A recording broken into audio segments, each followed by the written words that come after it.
We are back, the critically acclaimed podcast that is absolutely tanking at the box office. Raul Marquez is Punchy with Lupe Contreras. I am your host. At this point, we're barely hanging on by a string. If we're really being honest, we're only doing it for one thing, and that is for baby Chris. He is our real one from day one. From Baby what I'm told, Chris. baby Chris, from what I'm told, he sits in front of his big screen and his little recliner, and he watches every single episode. Let me bring in the gentleman who's partly responsible for that. He is former 1992 U.S. Olympian, former super welterweight world champion, former Showtime broadcaster, and one uncle to the aforementioned baby Chris, the one and only Raul El Diamante Marquez. How are you, sir? Doing great, man. You know what I was thinking, Lupina? I don't even think we need to say, like, we're not getting subscribers, we're not getting likes. I mean, fuck it, bro. If they don't want to see us, they don't want to see us. And You know what I really think? I think they should. I think they should, but I won't even talk about that anymore. Fuck it. Let's just go with it, man. I think at this point it would be easier for us to just go to baby Chris's house Yeah. and just sit in front of baby Chris, bullshit about boxing, watching him sit back in his recliner. The one request I do make, though, is he has to wear those Macho Man Randy Savage glasses that he walks around with everywhere. Have you seen those? Yeah, you like them? What's going on with that? I don't know. That's his style, man. I guess he's in his teens right now. I don't know. When I get to that point, I mean, Liam and Alina, they're growing.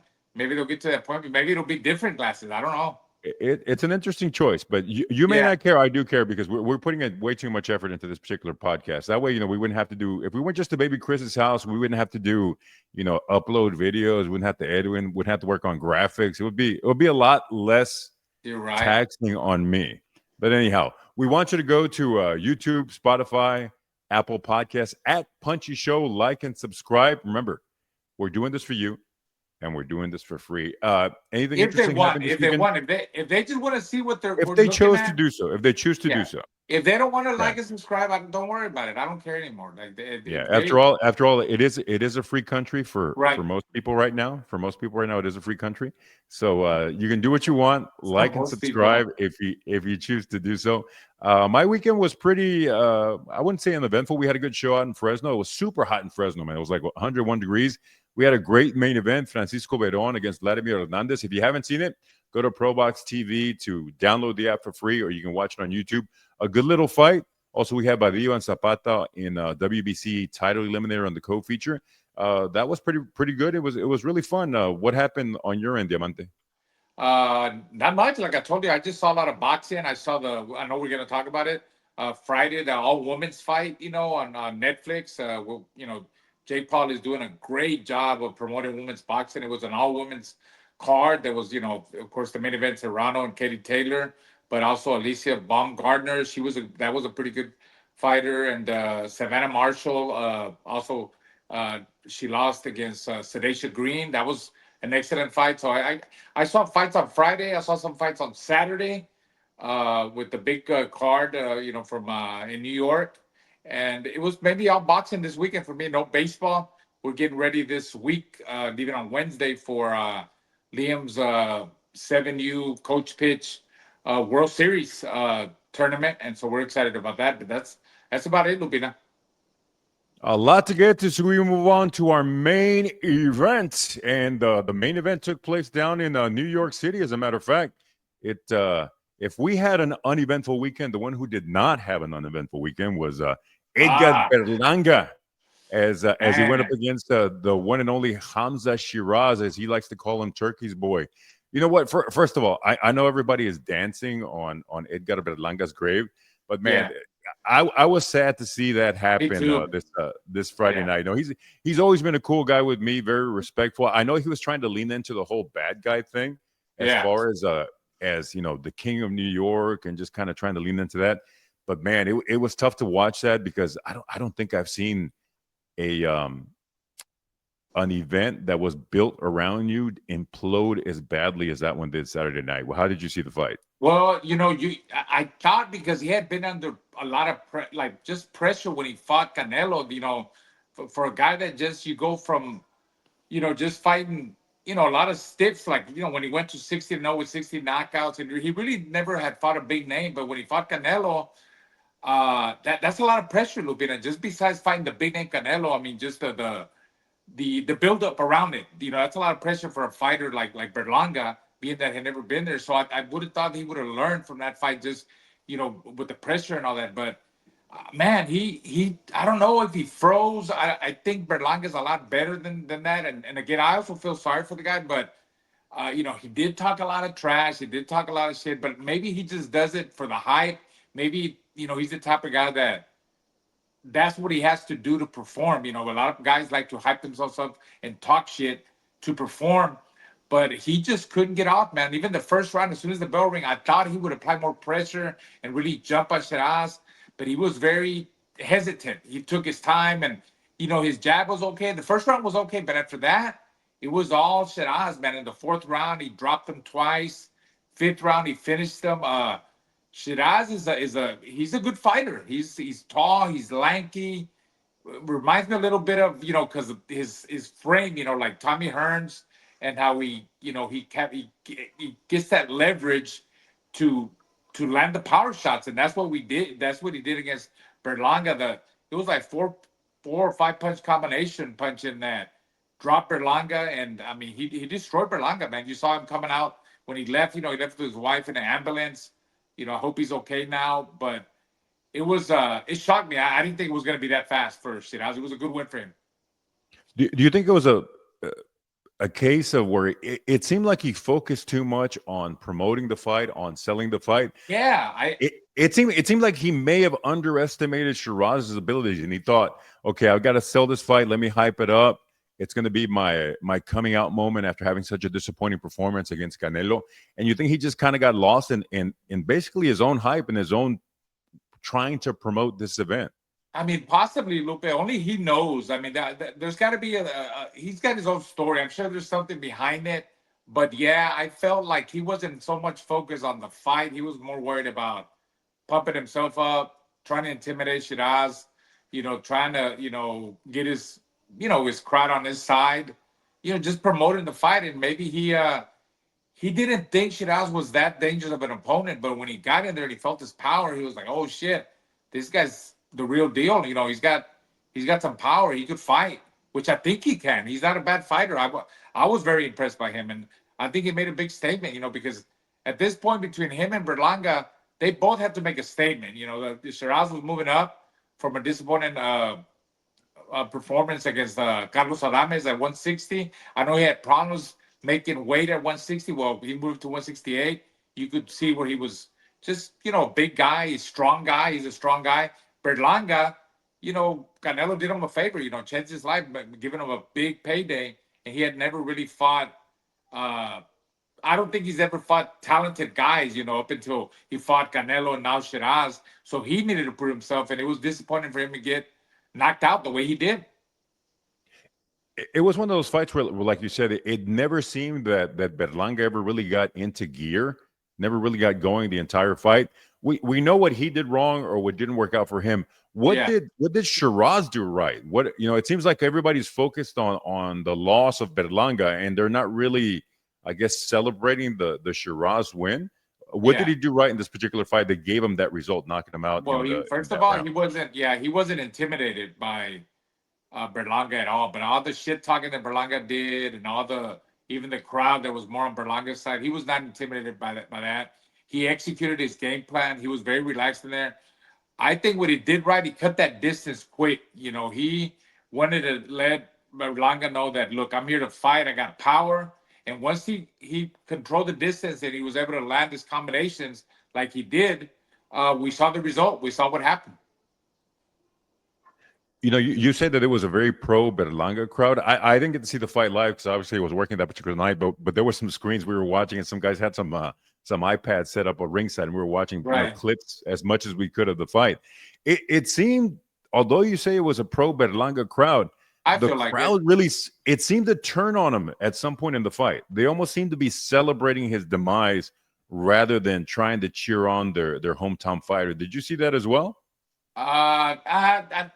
Look, I wasn't there. I saw it on TV, but people that are boxing knowledgeable, people that know boxing, how could you not really turn on that way? By seeing Shiraz, but the way this combination punching and the way his explosiveness, with power, the way he knocked out Berlanga.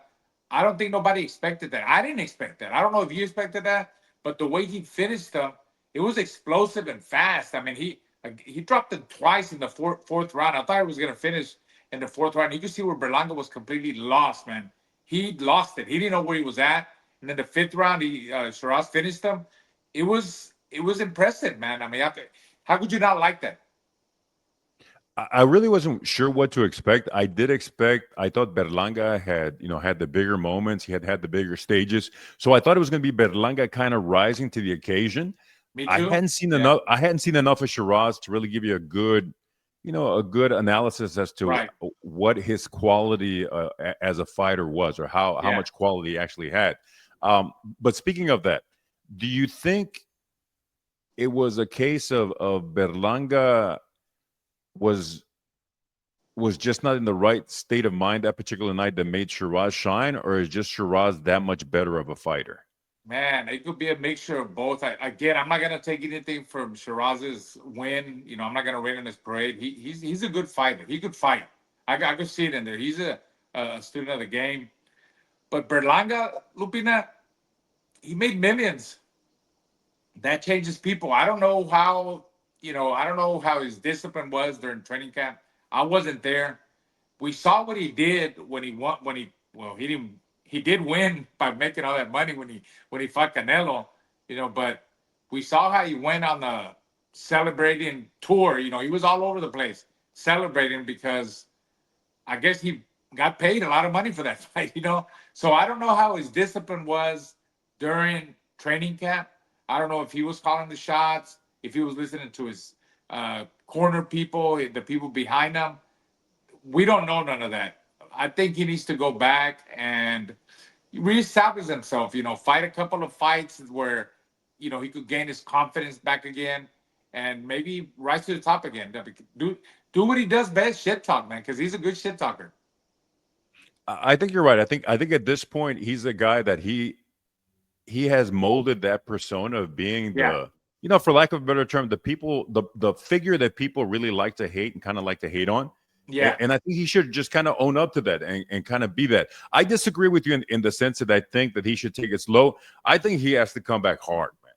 He has to come back hard against a Caleb Plant, against a Munguia, whatever, when Munguia gets Well, the situation sorted yeah. out, If when he he gets comes his up, situation sorted out.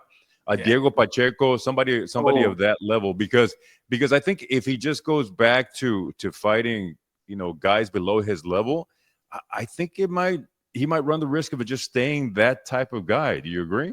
no, I mean, you're talking about Pacheco and Caleb Plant. Maybe he might catch Caleb Plant at the right moment, but you don't want to fight no Resendez or no Pacheco right now. Not coming off this loss against Shiraz. But you know what? I think the same shit would happen if he fights Pacheco or Resendez, he'll get knocked the fuck out like he did with Shiraz. I think he needs one, two at the most, just a lower level. When I say lower level, I'm not saying somebody's not even ranked. Just a guy that got a couple of losses. I mean, nobody comes to mind right now, but they have them out there. You just cannot come back that strong, that tough after you lost to Shiraz and the way he got knocked out.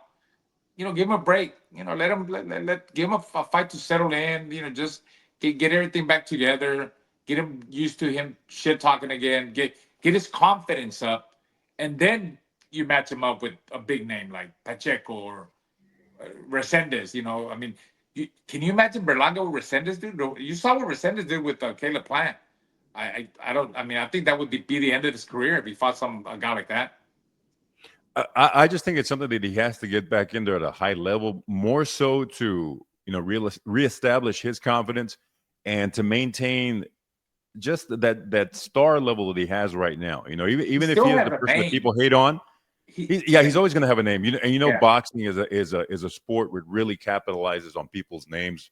right. Whether it's a name that's past its prime or it may not be. Well, But speaking of names, we'll see the what name happens. We'll see what that happens. See if they everybody kept listen to throwing me. around. And they listen to my advice or your advice. Let's see what happens. The name that everybody kept throwing Yeah. around, obviously, was Turkey loves Hamza Shiraz. They have the Oh, same cultural background, whatever. He was throwing around the name of Canelo for oh yeah. Shiraz. But Does that's that his make any guy. sense to you whatsoever? Absolutely. I mean, come on. I mean, we knew that. We knew that from the beginning. We knew that Shiraz, that's Turkey's guy. He supports him, and of course, he's gonna want to match him up with Canelo in 2026. I know that's his plan. I would like to see that fight. I mean, if Berlanga fought Canelo, why can't Shiraz? I mean, a big, strong, solid guy that knocked out Berlanga, something that Canelo couldn't do. I mean, Canelo went, he went the rounds with Berlanga. Berlanga put up I mean, he didn't maybe he might have won 2 rounds maybe in that fight, but he put up a good fight. It was somewhat competitive, Even Canelo won unanimously, but I would love to see that fight. I mean, Canelo needs opponents, bro. Especially when he's making all that big money bags. I mean, come on, I would love to see him fight a guy like Sheeraz that comes to fight. He's explosive. I think he's talented. He's got power. I would see how they would match up together. I wouldn't mind seeing that fight. It almost seems tailor made. I mean, that seems like you finally have. I'm not quite sure exactly what his background is, but obviously he's Middle Eastern background. Shiraz. Right. It would be a perfect figure to toss into Riyadh season, have him fight in Saudi Arabia. That might finally generate some attention. Having a Yeah. star like Canelo against somebody with a cultural tie to the area On that like part of town, on Shiraz. that part of the world, right? Yeah. One thing Yeah. you did mention that I really liked, man, that really touched me was the fact that when you said his wife was walking out with him and she lifted his head up, you know, she was like, "Hey, keep your head up, man." Yeah, She yeah. supported him, and I Very thought that was, supportive. so a shout out to her. I've seen guys. I had a friend of mine who was fighting, and he had been on a nice little streak, and he brought a woman to a show that had just been recently dating. The guy unfortunately got knocked out in the first round, and he said the woman broke up with him that same very night. So to see Dude. her show support, he got knocked out twice that night. So to Wow. show support for her, man, I thought that was cool. And like I said, hopefully he's able to recoup, get Yeah. himself back on the big stage. Because like I said, that persona that you guys see, in front of the public, I don't think that's the true Berlanga. I think Berlanga is a lot more modest, a lot more humble than he tried to feed into it. So hopefully things work out for him. One guy who did have a fantastic night was on the co-feature.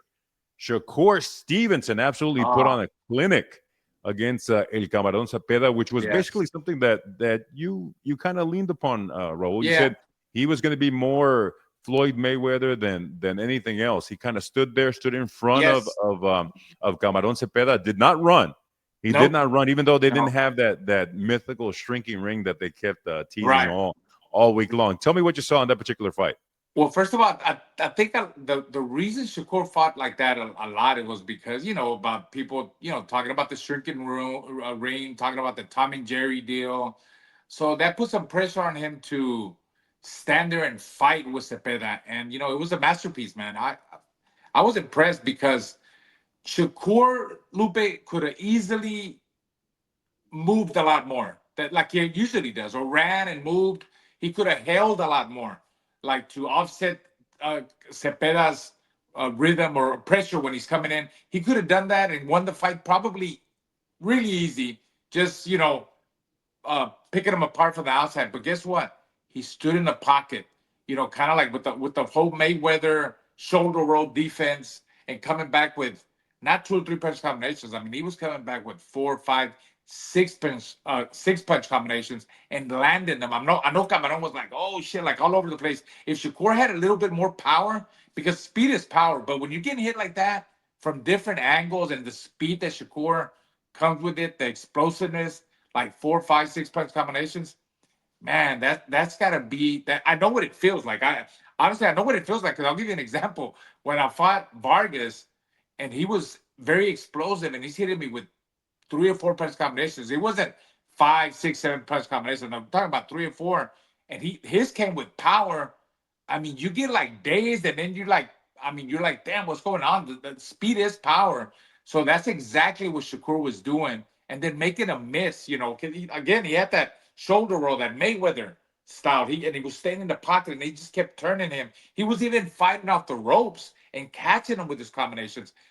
Cepeda, I mean, never really changed his plan. Like it was the same repetitive thing over and over again. Yes, that constant pressure, volume punching, good body shots, but the defense, no feints. He needed more jabs. He needed maybe attack from different angles. what I'm trying to say is, Lupe, that it's going to take a lot more than just pressure, constant pressure, volume punching to beat a guy like Shakur. I mean, Shakur, I've had that the worst case scenario, 8-4, 9-3 for Shakur, even 10-2. I thought he dominated, bro. Like I was very impressed, and I would love to see Shakur fight a lot more like that. I think he would gain a lot more fans the way he fought. As I mentioned to you, I was working that night, so I was kind of watching it out of the corner of my eye. But as I was watching Shakur, stand there in front of Cepeda, and Cepeda was trying to pound the body, Yeah, and at times he almost looked confused. Like yeah, he was lost. it wasn't, yeah, it wasn't like he was punching himself out. He just kept throwing shots and throwing shots, and they weren't really doing much. Nothing. And then he would just kind of stop because he really didn't know what else to do. Exactly. And then as soon as he was stopped, Shakur would come back with combinations of speed, man. It was like I think he hurt Cepeda at times, but it just Shakur doesn't have that one punch knockout power. I think he's not as heavy handed. Like he's not a heavy handed guy, Like if he had a little bit more power, he would do a lot more damage. But he still makes up for not having so much power with his speed, with his boxing IQ, the way he thinks, and his footwork too. That has a lot to do with it. And his defense, man, it was on point. Like the whole shoulder roll thing. Like, I mean, he was just catching shots. It was like Cepeda was almost working the heavy bag and not like he was like, okay, this guy's not throwing at me right now. He's just catching shots. What do I got to do? Wait for him to come, with a 4 or 5 punch combination and catch me again. Cepeda looked, as the rounds went, to me, he looked discouraged. Like he looked like, man, I don't know what I have to do. I mean, I'm putting pressure. I still can't catch him with some good shots. I'm constantly on him. It's still not working. He just looked like his confidence level as the fight went on, it went from here to here to here, and Shakur just dominated. I think that's a good point because I think at some point he almost looked mentally defeated. He just kind of accepted the fact I'm not going to beat this guy at this game, but I am going to go the distance. I'm going to. Right. It almost seemed like he wanted that moral victory more than anything else. He Yeah, I realized mean, he couldn't beat him, so right. I'm going to remain Exactly. standing at the end of the fight. And that's the way a fighter thinks. I mean, if you see that, I mean, you know what? I don't think I'm gonna beat this guy. So what is your next thing? Look, let me at least go the distance. I don't want to get knocked out by this guy. So it seemed like as the fight went on, Cepeda was probably thinking, you know what? As long as he doesn't stop me or knock me out, I'm just gonna say I went the distance with Shakur. Everybody thought that Shakur had a flawless performance, but there was one critic that actually got in Shakur's face, and she told him exactly what she thought about the fight. And here it is. In terms of power, punches, etc. How steady he was. He wanted to win that fight really bad. So he almost knocked you out. No, he did not. Girl, is you crazy? She makes no words. She's like, "Hey, he almost knocked you out." Well, she saw. I think people are hyping that moment. They're hyping that moment up a little bit more than it really deserves. He did get clipped, but I don't think he was really that hurt. No. He got clipped and he was a little bit off balance, but it wasn't. But she's a little girl. I mean, she's just, she doesn't obviously. She doesn't know about boxing, but she just saw her dad maybe lose balance a little bit, and she's like, "Oh my God, my dad's getting knocked out." But Shakur was in control even at that point. He's a guy that, man, he's a very smart fighter, man. He, like I said, I with that fight, that performance, Lupe, like it made me think like he's a different level of fighter. Like I was impressed by him before, and I'm gonna say this because I never forget this. Like you know how Giovanni spars with him here in Houston a lot. One time they were sparring, they talk shit to each other, and it's always like friendly stuff. Like after that, of course, it's just part of the game. But Shakur one time was sparring with Gio, and he says, "Come on, Gio, I'm Mexican. I'm gonna stand right here." And he was standing in the pocket with Gio, and Gio's like, "You know what? I'm black." And then Shakur was like, "No, well, I'm Mexican." And guess what? The other day he showed me he's part Mexican for sure, man, because he stood in the pocket. I never thought he would stand in the pocket that much. He didn't have to, like I said, he could have just easily outboxed them like how he fights, not like he runs a little bit, he moves a lot more. He's more of a counter puncher. He'll tie you up to kind of like offset your rhythm, walk you back to the center of the ring, then get back on the outside with the jab.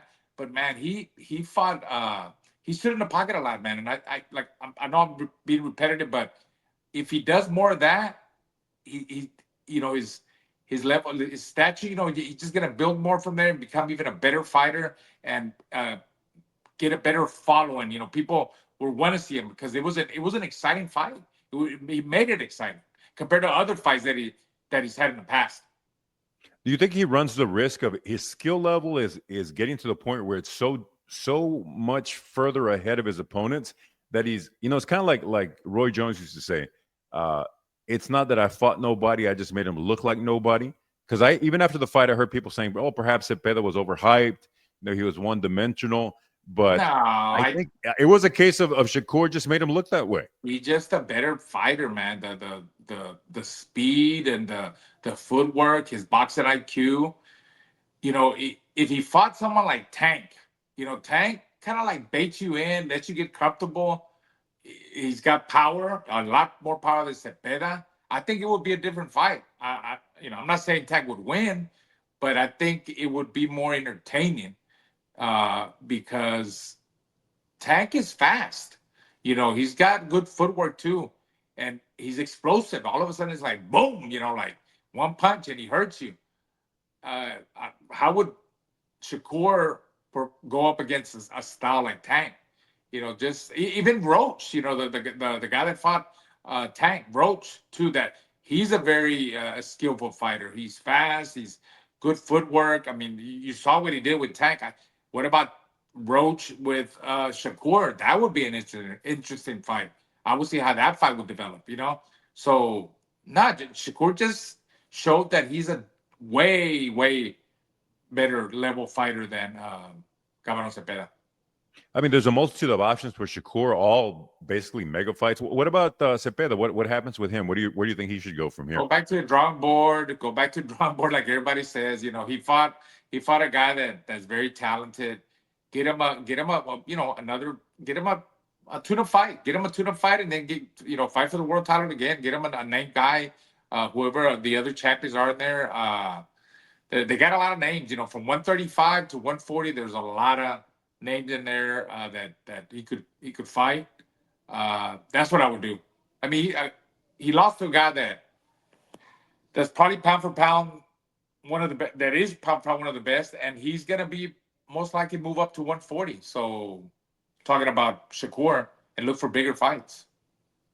One of the fights on the undercard that was a little bit controversial was Matias against Puello. You had this fight very different than the judges had it. Yeah, Matias, again, relentless.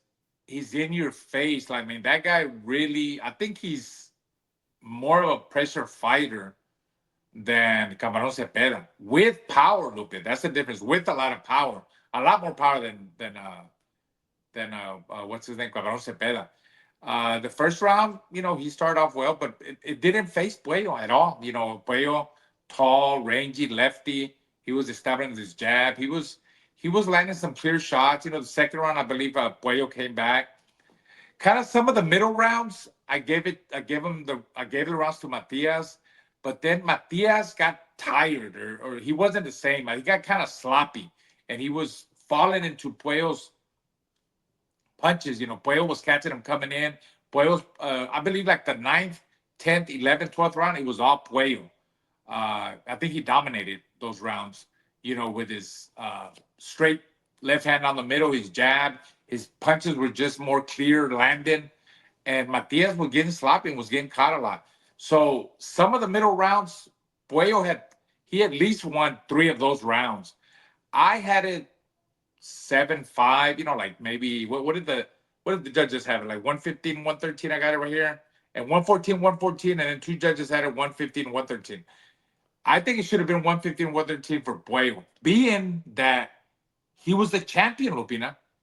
Doesn't it always go like that? When you're the champion, obviously in a close fight like that, the champion gets the decision. Obviously, it didn't go that way. Matias got the win. Good win for him. He becomes champion. And now I know I would like to see a rematch. I think Puello deserves a rematch. But I know Turkey was promoting a mandatory guy named Dalton Smith from England, who's 18-0, then now needs to fight Matias. So that's where we're at with that fight. Yeah, basically Turkey got into the ring and just ordered him. He says, my friend, you're fighting this guy next. And Matias is like, okay, I guess I'm fighting that guy next. The surprise of the night was the first fight on the pay-per-view, or the second fight was Imam Kataev, who actually put David Morrell on the canvas there one time. You Yeah. said that this was a guy who really surprised you when you saw him in the ring. Yeah, I had not ever really seen Katayev, but I was very impressed. I know he had a big amateur background. He was in the Olympics, lost in the semifinals of the Olympics or something like that. And Morrell was coming off the David Benavidez fight, a great performance where he surprised me in the Benavidez fight. I think he did great. This was a back and forth fight. Katayev was strong, man. I thought Morrell was going to be the strong guy. No, but Katayev kept coming forward. He was landing some big shots. That was another. I'm not going to say it was a robbery, but it was a controversial decision. I thought Katayev won. Morrell got dropped in the 5th round. That was a 10-8 round, a round that perhaps he was winning, but he got dropped. So when you get dropped, that's a 10-8 round. I didn't see Morrell win 6 rounds. Did I see Katayev win 6 rounds? Yes, I thought it was maybe like 6-4. Even in the later rounds, when Morrell kind of had a momentum going, Katayev always had answers. He would come right back and land some shots. It was a very close fight, but I think Katayev got the short end of it. I think he should have gotten the decision. Again, with that, I would love to see a rematch. I think Katayev deserves a rematch, and we'll see what happens.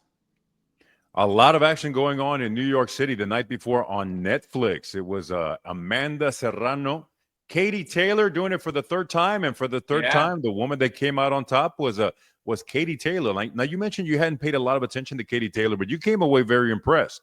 She's a badass. She could fight. That girl could. I mean, her footwork, she's very fast, and she's very calculated. She's a hell of a fighter. I was very impressed by her. Like, she's really good at fighting backwards. Serrano was applying the pressure. She was just slower on her feet, slower with her hands. She did win some rounds, but I had Katie Taylor winning. Like, every time towards the end, I think because of the pressure that Serrano felt, maybe they told her in the corner, hey, you're probably down, you're losing. And she was trying to apply more pressure, but her feet were just too slow for Taylor. And then Taylor would catch her coming in, Lupe. Every time Serrano would lunge and, kind of with her punches, with her combinations, she would lead with her head. And Taylor was there with explosiveness. I mean, talking about 4 or 5 punch combinations, and then she would get out of the way and move, give her a lot of angles. She was there and she wasn't there, and connecting from different angles. Like, it's hard to fight a fighter like that. I think it was a great win for Taylor. I had her winning. It was close, but it was a convincing win that I felt Taylor won. What do you think was more of a deciding factor in this fight? Was it the fact that Taylor had seen Serrano 3 times already and was able to make all the adjustments that she needed to do? Or was it a case of, in this 3rd fight, we have Serrano, who is older, who is the smaller fighter, who you said just, perhaps caught her at the right time in her career and in the right division? Or do you think no matter when they would have met, it would have been the same result? Honestly, if you look at Serrano, the only way, I've always said this, like, when you got a fighter that's really fast, it got good footwork, explosiveness, and they're gonna, deliver, hit you from different angles. Serrano is not gonna beat Taylor at her own game. She's not gonna win by trying to outbox her. She's got to apply the pressure, but she's got to be faster with her feet, the way she attacks. Kind of like. The best way of putting it is like when Mike Tyson was young and he was really fast with his feet and with his jab coming in, the way he would cut the distance real quick. That's the kind of style you got to have to beat a guy, a fighter like Katie Taylor, or a fighter like Shakur. You got to be fast on your feet, a lot of explosiveness, punch from different angles. And Serrano couldn't do that. So I think, they could fight 4 or 5 times. I think we're still going to have close rounds, but I think Katie Taylor is going to get the best of her because of her speed. And when you get frustrated and you're trying to catch the other fighter, you're going to reach in. You're going to lunge. And Taylor knows that she's coming. All Taylor has to do is throw her combinations fast and explosive and get out of the way and keep moving. Throw the jab. So, again, they could fight 5, 6 times, 10 times. I think we're going to see the same result. At this point, would you be very happy to see Serrano just maybe call it a career? It's really hard to see how much Yeah. bigger she can get than she is right now, or what other fights could materialize for her. To me, it seems like at this point she should become an ambassador for women's boxing. She's with Yeah. MVP. You know, Right. they're really making big strides. She's made a ton of money in these Ton of last few money. years after you know, tolling in obscurity for so long. What do you see for her, and what do you see for Taylor? Honestly, I mean, they're both they both done great for women's boxing. I mean, the if you would have seen, like, I don't, like, you didn't see the fight, but the Madison Square Garden, man, I was very surprised. The stars that showed up and the ex fighters that showed up, and it was packed. They packed it up, man, for a women's boxing. I mean, again, Jake Paul and MVP, and you know, that group, they've been doing a great job of promoting not only boxing, but also the women's fighting. But I think for Katie Taylor, look, she was an Olympian. I believe she was a gold medalist. Uh, and I might be wrong with that a little bit, but I think she was.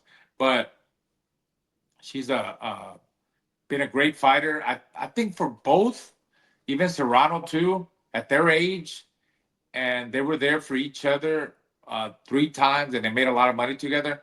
I think they both need to retire from boxing and be ambassadors, like, for women's boxing, especially Katie Taylor. I mean, she's big in Ireland. I remember when I went over there, like, people were talking about her. So she could control that part of the world, and then for Serrano, she could be an ambassador here in the United States and Puerto Rico and this part of the world. You know, so yeah, I think retirement will be the best thing for both of them. Now, that was the good that happened this weekend, and unfortunately, we got to get to the bad. And they say nothing good happens after 3 o'clock in the morning. 3:35, 7-Eleven. Tank gets arrested. The charges are battery, domestic violence. You mentioned this is one of the options that perhaps could happen for Shakur. Supposedly, he has a fight lined up with Lamont Roach. That looks like that might be on the back burner now. Because yeah, they changed the date already. I heard they changed the date already. They moved it for I don't know when, like, until he figures out his problems or whatever's going on. Yeah, I mean, there's really not a whole lot to say. You know, he got arrested. It's something that that has occurred with Tank in the past. It seems to be something that you know, it's becoming a pattern at this point, and it's really hard to save a fighter from himself at times. I mean, look, he's I met Tank before, and I've been around him and his people. I mean, I like Tank. He's a very humble guy. He's like I said, he's very humble, being who he is, the star that he is. But man, you just don't hit ladies, man. You just don't hit women. I mean, no matter what you know, how we always talk about, there's levels of women, you know, like how they get mad or how they could push the buttons. Best thing to do is just walk away, man. Just walk away and ignore them. And I mean, you just don't hit women. That's not the right way of retaliating, because it's always gonna backfire, man. I mean, as we mentioned, this isn't the first time, so it's a pattern of behavior. Right. It's the way he resolves situations. You know, he may be cordial in one setting, but that could just be what I call, that's the PR version of Tank. That is the, you know, minding my P's and Q's version of Tank. So hopefully this gets taken care of. Hopefully, more than anything else, hopefully Tank gets some help, and it doesn't derail his career once again. You know, it's happened in the past, and chances are this is going to just add to that as well. Another bad thing that happened this week. Unfortunately, we were celebrating this win. Sheeraz went to I wanted to call this chingao Sheeraz because you know, we were celebrating his win over against Galal Yafai in Europe. And you called it. He comes back. It, Lupina. Remember you said no. Actually, no. I didn't say this. That was on the Resendiz one. I said, I hope he doesn't pop back. Now, let me ask you this. This may be a bit of an exaggeration, but the fighters that have been coming back, you know, we had Munguia came back positive with the British Border Control when he fought in Saudi Arabia. This one happened in England as well. So the British Board of Control is handling this as well. Do you think that they're doing something more stringent that's catching people, or is it just? I mean, I hate to say that Mexico has a doping problem, but the guys that have been getting caught have been our paisanos, our paisas. I mean, thus far. You know, Ryan Garcia got caught. What's that other guy? Ray Martinez, Oscar Valdez. They're all the Canelo team, man. even though Well, let me give you a little bit of yeah. pushback. He was not Canelo team. From what I understand, he was Oh, wearing the logo of No Boxing, No Life, but that was just a sponsorship deal. okay. They talked to Eddie Reynoso, and he made it clear to distance himself from him. He was not part. I don't think he's ever actually trained with the Canelo team, as far as I know. He Yeah. was just wearing that particular logo, so that's where Oh, people made okay. that connection. But it does seem that, like I said, But look, there's a pattern forming here with Mexican fighters that they're using something extra to give them that advantage. I mean, if that comes out, obviously, but he also said they had tested him 3 times, like a month and a half before they tested him. I don't know how that works. Did they test a second sample? Did they do a second sample? Because I know that he had said that they had tested him 3 times and everything was fine. Uh, so Well, I don't know what that this was means. a post fight test. From what I said, he Yeah, failed the post fight test. They found an adverse analytical finding in the post fight test. So this was the P test after right. the fight that they give you. And like I said, I'm not sure if the British Border Control is just going that extra mile and that they're catching people in that web, or if it's Or something maybe going here on with this group of fighters. maybe the tests here in the United States when they do them are not as strong as the ones over there in the British. Maybe they pick up on you know whatever's not supposed to be in whatever he's taking a little bit. Like I don't know. Who knows? That's kind of hard to figure Maybe out. But maybe it's sensitive to aguacate and frijoles, and that's what's triggering things off, and that's why making maybe these that's where guys it's coming pop. from. Yeah. So is that coming Yeah, from the so I meat? don't, Is that coming from the meat? It's coming from the frijoles and the it's the aguacate. aguacate, Okay. cilantro, frijoles, and horchata. He pop hot for horchata too. Okay. Okay. So hopefully that gets resolved. They're going to test the B sample, Right. and usually the B sample comes back pretty close to what happened with the first one. They haven't Right. announced what they're going to do with him. They haven't announced if he's going to be stripped of that interim title or any disciplinary action, but it will be under the British Board of Control. Let's move on. A big fight weekend as well this particular weekend. Lots going on, and this time the action shifts over to the UK. We got some action going down in England as well, and some here in Texas. An absolutely stacked card. Which one is the one that you think is obviously the one with the most implications is going to be Usyk versus Dubois over in the UK. But Oh, let it's me a have you start with heavyweights. yeah, it's a heavyweight. It's a Right. unification bout. It's A rematch. for all the It's a belts. Yeah, rematch. for all the belts. It's a Yeah. rematch of everything that's been going on. Let's go ahead and talk about that one. Usyk and Dubois. There's controversy. Right. There was that. Was Did you it see that low? low Was it blow? not low? Did you I see that didn't low really blow? see it as a low blow. I mean, Well, it looked it, borderline to me, but it looked kind of like it brought up the cup. Sometimes when they hit you, especially when it's like an uppercut type shot, it yeah, brings up the cup and it I can agree. squish the wee blows and you're gonna feel it. Lupe, it was right. It wasn't on the waistline. It was right below the waistline. And you're talking about a heavyweight punching you, so like that's gotta be think about it. It was right below the waistline, but it was still in the part where it doesn't matter how big or little your package is, Lupina. I mean, when you get hit there, you should know like you said, like you explained it in that part, and it was kind of like an uppercut, was it? Or just the way it landed, it's gonna move the cup. It's gonna move it up. So, close to Bois, he's saying that they gave him too much time to rest or he to recover. At the end of the day, I mean, he was losing the fight anyways at that point, and he got knocked out in the ninth round. He still got stopped in the ninth round. To me, I think he ran out of gas. I think Dubai ran out of gas. I think he showed no heart at the end because I felt he could have gotten up. When he got knocked out by Usyk in the ninth round, I felt he could have gotten up. But back to the low blow, Lupe, it it was a low blow because it was a little bit below the waistline. So at that point right there, it has to be a low blow. And obviously, it did some damage to Usyk, and he took the time, whatever time it takes to recover, and he came back and he knocked out Dubois and got him out of there. Now Dubois, don't get me wrong, he has gotten better. He has gotten better ever since that fight. He beat that guy from Croatia. He knocked him out. I forgot. I can't pronounce his name.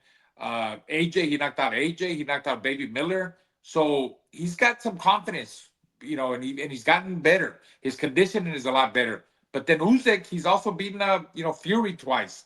So it's gonna be an interesting fight because of the controversy. How Dubois was able to get that fight because of he kept talking about the low blow. But Usyk, man, to me, that's my guy. That guy, I'm very impressed by him. He's the best heavyweight out there. I think he's pound for pound the best fighter right now. That's the way I see him. The guy you were trying to think of was Philip Hergovich, who he defeated, Perfect. who was put into him early. Yeah, he was put into him early on, and then Dubois Yeah. came back. Right. As you mentioned, when Dubois had lost that fight with Usyk, he had started to gain that reputation of being a quitter, of being a guy who didn't have the fortitude to continue. It's a very different Dubois now. Do you think he's made enough adjustments? Do you think he's mentally there, or do you think he's Well, yeah. he's a guy that you can bring him back to those dark places if you give him a hard time in the ring? Well, the only guy that could bring him back to the dark places will be a guy like Usyk. I mean, obviously, his confidence, he's on a high right now. He's right on a high, 3 consecutive knockouts against, good guys. Miller, AJ, maybe not the same AJ from the past. Miller, he's got his ups and downs. The Croatian guy was doing good, but then Dubois came back, but regardless, I think he has gotten better, and that's what we have to see. Like, I mean, let's see how he performs against Usyk. I just think Usyk overall is a more well-rounded fighter. He's got more experience, and I think Usyk stops him again in the later rounds. I think Usyk takes his heart away and stops him. In Vegas, speaking of people coming back and starting a new chapter, Manny Pacquiao taking on Barrios, our boy from San Antonio. This one is probably the more interesting event of the night because obviously, I think so. I love Manny. Yeah. He's my favorite fighter. He's one of my favorite people in boxing. He's always so joyful, so in such a great mood. You look at him training in some of the videos, and the stamina is there, the speed is there. The thing about him is he does look like an older version of Manny Pacquiao, and I'm curious to see how that's going to pan out. Lupe, I don't, this is my question. I mean, he's 46 years of age. Yeah, he's a legend, man. He just got inducted into the Boxing Hall of Fame, man. Come on. Why is he fighting? I mean, why? Why do you need to fight? What do you have to prove? At age 46, Barrios, what? He's like 16 years younger. Those videos that you see, Lupe, what are they, like 10, 15-second videos? Yeah, he looks great, but, how does he look in sparring? We don't know. Is he in shape like that? I mean, we see little short videos, 15-second, 20-second videos where, yeah, he looks impressive. I could shadow box for 15, 20 seconds where I'm going to look impressive, Lupe. I can show you that any day. But can I go in there and fight 12 rounds with a young guy like Barrios that is still hungry and, he wants to prove himself? I think Barrios, as much as I want Pacquiao to win, because I've always thought he's a nice guy too, and he's done great for boxing. I just don't see him winning, man. I don't see him winning. I see Barrios maybe, hopefully, honestly closing the chapter, closing the book for Pacquiao, man, because he has no business fighting anymore. That's just my opinion. Even though he's a big name and he is who he is, but he shouldn't be boxing anymore. He should have called it a long time ago. You do send me videos of some of your clients shadow boxing for like 15 minutes. They look like killers as well. Exactly. Looking for you know what? Looking for That's a good one. Looking for challenges. I hope he does well. It's one of those things where I really couldn't tell you what's going to happen, man. I have no idea. I've doubted Manny Pacquiao before. I doubted him against Oscar. I thought against Oscar he was going to get knocked out. I doubted him against almost everyone, and he always proves you wrong. So I think he may have one last one in him, but if it doesn't go well and if it goes horribly, I certainly hope that this is the fight where he decides to call it a night. Plus, I mean, 4 years, Lupe. He hasn't fought in 4 years too, man. That is a long time. That is a long time. Ugas. And you see him, and physically, the legs are still massive, but there's something about him that just doesn't look the same. He just looks like an older version of Manny Pacquiao. Yeah. Now, let's talk about a couple of fights on the undercard. There we got Fundora against Kostya. Kostya, he had a rough year, man. He had a rough year, and he's jumping right back into the Shark Tank. How do you see that one panning out? Man, honestly, that's the fight that a lot of people want to see, man. It was the first time it was raining blood, and I think this time it's gonna rain blood again. I mean, Fundora is coming off of a win against who did he beat? Booker, right? He looked really good, and then let's see, Zoo, right after he fought Fundura, he went and got stopped by the Russian guy. I'm so bad with names, Lupe. Help me out with the Russian guy. He got stopped I in believe three it's rounds. Murataliev, I believe, or Martaev, they stopped him Murtazaliev. in, Yeah. yeah, they stopped him in 3 rounds. He looked bad, and then He got really bad, destroyed. He got destroyed. destroyed in Yeah, those and rounds. So then he it's came interesting back to with. see. They put him in there with a soft guy, Joey Spencer, the right fight. He stopped them. Of course, I mean, come on, he should, supposed to stop a guy like Joey Spencer, and now he's in there with Fundora, man. Fundora he's a bad dude, man. I like Fundora, and we always said that he's tall, he's humongous, tall, like lengthwise, reach. I think he could win that fight just from the outside, just keep him at bay with the jab. But he's not that kind of fighter. He's the guy that likes to fight the inside. He likes to please the fans. He's fucking Mexican, bro. He comes to fight. Le pegas, you hit him, he's gonna fucking fight. That's his style. He likes action fights. I'm excited about that fight, and I think it's gonna be a hell of a fight. I think it's gonna steal the night, and I think Fundura's gonna. I think Fundora stops him this time, like knocks him out. It's pretty much a stack card. You also got Figueroa Yeah. against Gonzalez. You got Pitbull against Rematch. Fierro #2, I which don't know why. that one. Oh, I don't know it's a why. fun fight. It's going to It be was a fun Rock'em fight. Sock'em Yeah. Robots. It's going to be Yeah. Rock'em Sock'em Robots. It's a good Yeah. way to get the crowd hyped up. It's a great opener for the show. Yeah. As you said, the first one was competitive, but there wasn't much controversy as to who won Right. that particular fight. But it's just a fun fight. I think the one that's flying over the radar is the one happening in Dallas that same night. You got Bam Rodriguez, who is fighting my favorite name of the weekend, Pumulele Cafu, which I'm not Cafu. too familiar with him, but he's a guy. He was doing his South best African guy. Berlanga. He was talking some shit too, and he said he's gonna take out Bam. Bam is a guy I put him in the same kind of degree as Fundora, because you look at him, they're not particularly imposing. He's a They're small not. guy. Yeah. He looks like a guy you'd see skating at the mall as opposed to being a world champion fighter. And he's a guy that you think you can take on, and you're going to wake up in the ICU the next day. What do you know about his opponent, Kafu? And does he have anything to do much against Bam? Well, Kafu, he South African. He's excited. He's excited about fighting here in the States for the first time.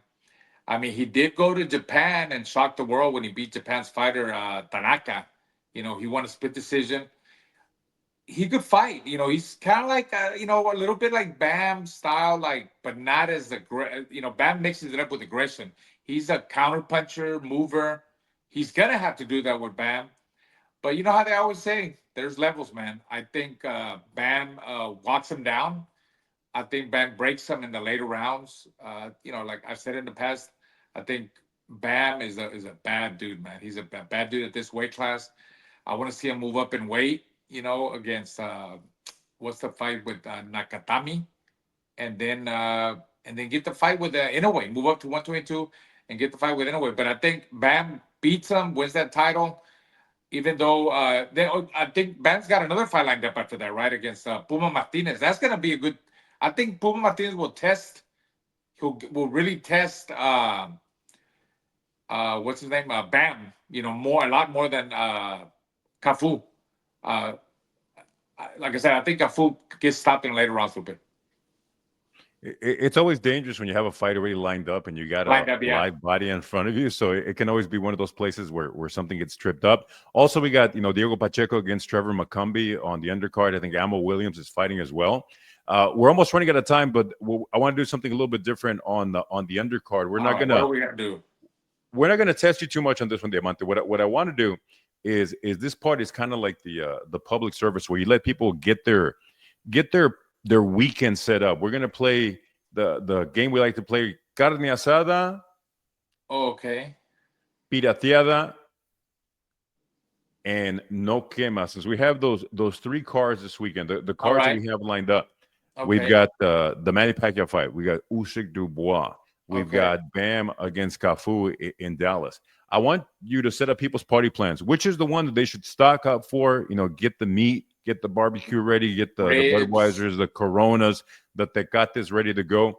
I want you to tell them which is the fight. The carne asada is the must-have, the one you plan your pay-per-view party around. Pirateada is the one that you you sort of want to see, but you can wait till later.